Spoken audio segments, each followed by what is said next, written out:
what an appendectomy is and a tonsillectomy. How about a frenectomy? If it sounds like the removal or alteration of some kind of tissue, you're on target. This video explains how a frenectomy may resolve certain conditions in the mouth that can lead to trouble.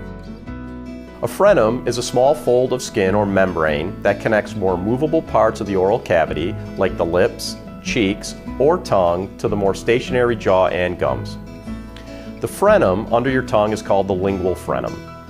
When the lingual frenum is too large, it may impair the patient's speech and restrict the movement of the tongue. This condition is sometimes known as tongue-tied. The labial frenum is located between the two front teeth. It connects the upper lip to the maxilla or upper jaw. When this frenum is too large, it may interfere with the orthodontist's ability to move the teeth into alignment. In some cases, an untreated labial frenum may result in other problems, such as the resorption or dissolving of the bone in this area of the mouth. Many times, an orthodontist will refer a patient to the oral and maxillofacial surgeon for removal of the labial frenum. Where a frenum is left between teeth, it may be impossible to bring the teeth together. Sometimes, the bone between these teeth can actually fail to form or dissolve away. The most common frenectomy recommended by an orthodontist involves removing the extra tissue between the upper two front teeth. The removal of the labial frenum may allow the closure of a gap between these teeth. In the lower jaw, removal of an excess lingual frenum allows normal tongue mobility. If left untreated, restricted tongue function can cause adverse changes in tooth position, jaw development, and sometimes in speech. Before the surgery, I couldn't really move my tongue very well, and the piece of skin under my tongue was pulling too tight on it.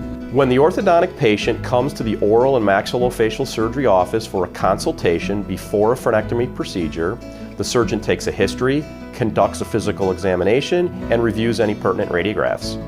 The procedure is explained and an appointment for surgery is scheduled. For surgery, it's very important that the mouth be clean. We ask patients to brush and floss their teeth as usual. Sedation may be required, especially for young children, so ask your surgeon about restrictions on eating and drinking before surgery. Finally, it's best to go to surgery wearing loose and comfortable clothing. They cut away the skin, a little bit of the skin underneath my tongue that was pulling it back.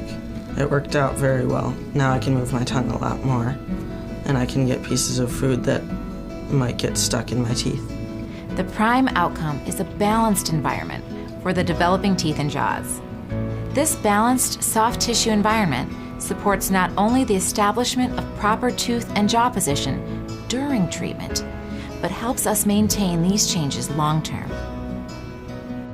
For more information about a frenectomy, talk to your orthodontist or your oral and maxillofacial surgeon.